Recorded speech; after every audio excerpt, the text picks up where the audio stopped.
Hello friends, good evening. आज हम आप सभी को use of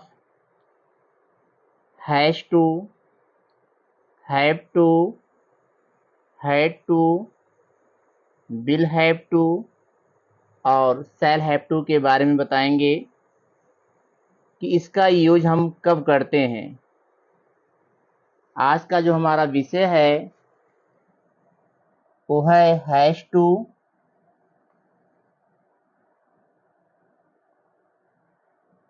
have to,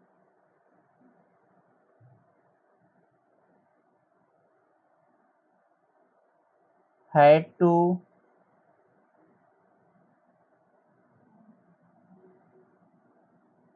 will have to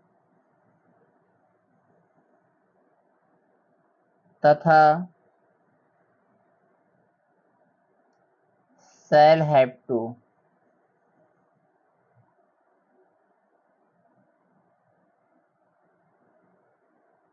का प्रयोग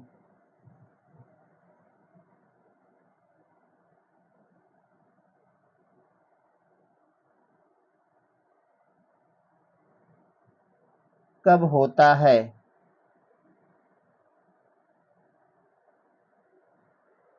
hash to, have to, had to, will have to तथा शैल हैव टू का प्रयोग कब होता है।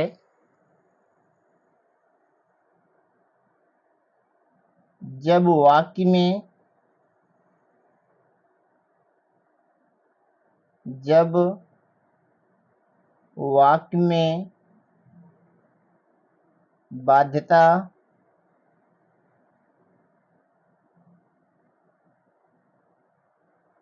हो तब। जब वाक्य में बाध्यता हो तब टेंस के अकॉर्डिंग, टेंस के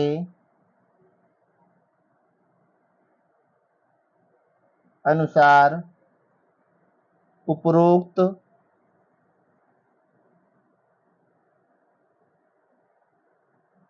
शब्दों का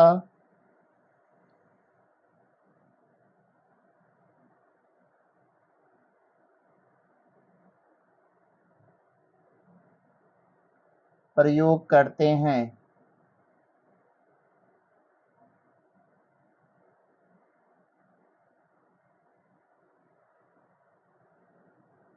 जब वाक्य में बाध्यता हो तब टेंस के अनुसार उपरोक्त शब्दों का प्रयोग करते हैं।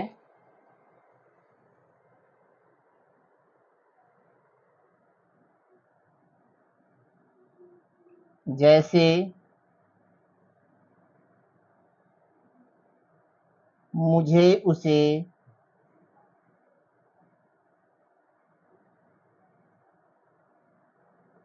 पढ़ाना पड़ता है।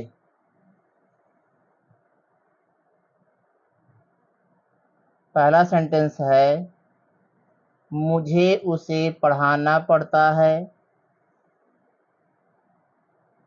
सेकंड है मुझे उसे पढ़ाना पड़ा।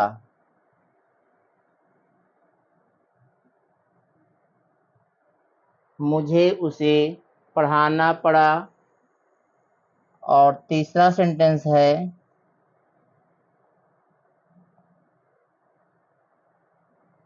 मुझे उसे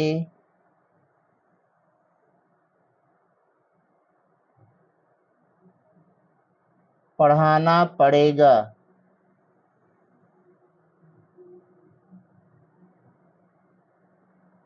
तीसरा सेंटेंस है मुझे उसे पढ़ाना पड़ेगा। तो आप लोग देख रहे होंगे तीनों सेंटेंस का कर्ता एक है, क्रिया भी एक है और कर्म भी एक है। ये तीनों शब्द कॉमन हैं।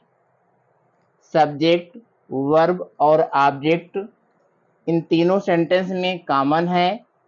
लेकिन अगर हम टेंस की बात करें तो पहला सेंटेंस हमारा प्रेजेंट शो कर रहा है, इसका मतलब इसका ट्रांसलेशन हम प्रेजेंट में करेंगे।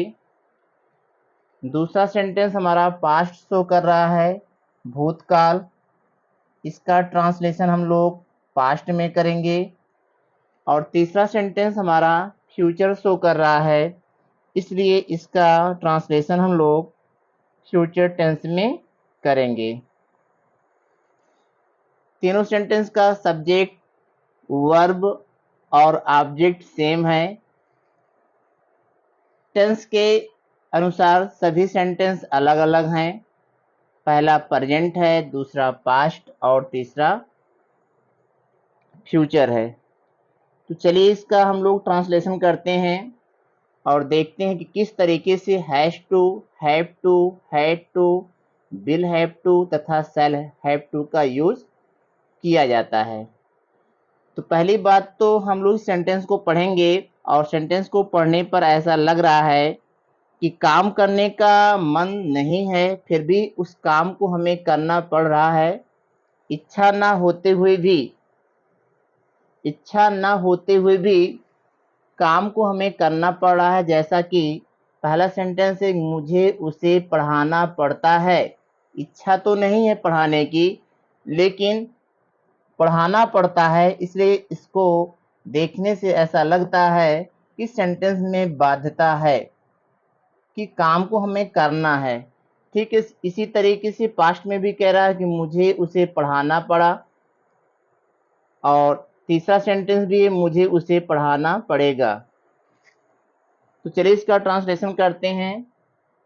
तो सबसे पहले हम आपको बताना चाहेंगे कि हैश टू और हैव टू, इन दोनों का यूज प्रेजेंट टेंस के लिए होगा।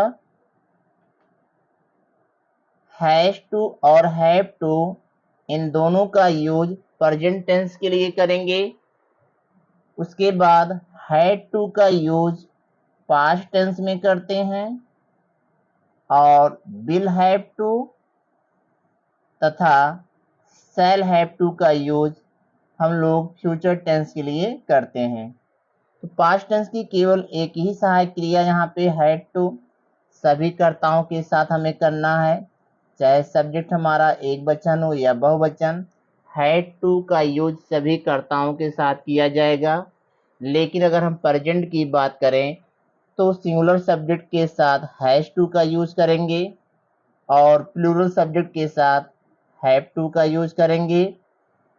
और फ्यूचर की अगर हम बात करें तो विल हैव टू का यूज हम लोग सेकेंड पर्सन प्रोनाउन और थर्ड पर्सन प्रोनाउन के साथ करते हैं। लेकिन अगर सब्जेक्ट हमारा फर्स्ट पर्सन प्रोनाउन है तो उसके साथ हम लोग शैल हैव टू का यूज करेंगे। तो सबसे पहले हम लिखेंगे सब्जेक्ट। पहला सेंटेंस है, मुझे उसे पढ़ाना पड़ता है, तो मुझे का यहाँ पे आई लिखा जाएगा। अब आई के साथ हम लोग हैव टू का यूज करेंगे, हैव टू हो गया। और क्रिया की अगर हम बात करें तो सभी के साथ V1 का यूज किया जाएगा, सभी के साथ V1 का यूज किया जाएगा। तो आई हैव टू, पढ़ाने का हो जाएगा यहाँ पे टीच, और ऑब्जेक्ट यहाँ पर है उसे, तो यहाँ पर हम लिखेंगे हिम। तो पहला सेंटेंस का ट्रांसलेशन होगा, I have to teach him, मुझे उसे पढ़ाना पड़ता है। ठीक इसी तरीके से सेकंड है, मुझे उसे पढ़ाना पड़ा, तो यहाँ पर भी लिखेंगे मुझे का आई। पास्ट टेंस है तो सभी कर्ताओं के साथ हैड टू, पढ़ाने का यहाँ पे टीच हो जाएगा, और उसे का हम लिखेंगे यहाँ पर object him. I had to teach him, मुझे उसे पढ़ाना पड़ा। और तीसरा सेंटेंस है, मुझे उसे पढ़ाना पड़ेगा, तो यहाँ पर भी मुझे का हम यहाँ पर लिखेंगे सब्जेक्ट के रूप में, प्रोनाउन आई फर्स्ट पर्सन प्रोनाउन है तो इसके साथ हम लोग लिखेंगे शैल हैव टू। उसके बाद क्रिया यहाँ पर है पढ़ाने का, तो पढ़ाने का लिखेंगे टीच, और उसे के लिए लिखेंगे हिम। इस तरीके से तीसरे सेंटेंस का ट्रांसलेशन होगा, I shall have to teach him, मुझे उसे पढ़ाना पड़ेगा। इसी तरीके से कोई भी सेंटेंस अगर आपके सामने आता है तो आप लोग उसका ट्रांसलेशन इसी के अनुसार करेंगे। जैसा कि हम चौथा सेंटेंस लिखने जा रहे हैं, उसे एक गीत गाना पड़ा। चौथा सेंटेंस है, उसे एक गीत गाना पड़ा।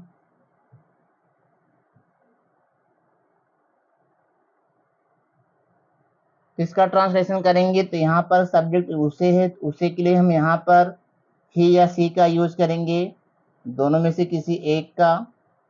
और हमने यहाँ पर दोनों लिखा है, आप लिख करके, दोनों ही सिंगुलर सब्जेक्ट हैं तो यहाँ पर हैज, क्योंकि पास्ट टेंस है तो हैड टू का यूज करेंगे सभी कर्ताओं के साथ, हैड टू। और गाने का हो जाएगा सिंग, ही हैड टू सिंग, एक गीत, यहाँ पर ऑब्जेक्ट है, आ सॉन्ग लिखेंगे, he had to sing a song, उसे एक गीत गाना पड़ा। अगला सेंटेंस,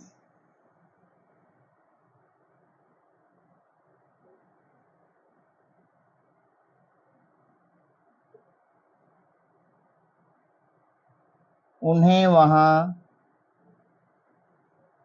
जाना पड़ता है। उन्हें वहां जाना पड़ता है।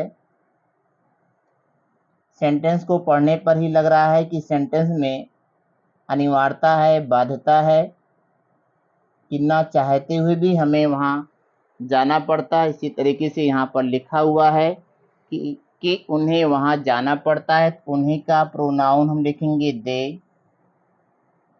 चूंकि प्रेजेंट है तो प्रेजेंट के लिए हम लिखेंगे यहाँ पर हैव टू, जाने को हो जाएगा गो, और यहाँ पे एक एडवर्ब है वहां, तो इसके लिए हम यूज करेंगे देयर। इस तरीके से उन्हें वहां जाना पड़ता है का ट्रांसलेशन होगा they have to go there. Thank you.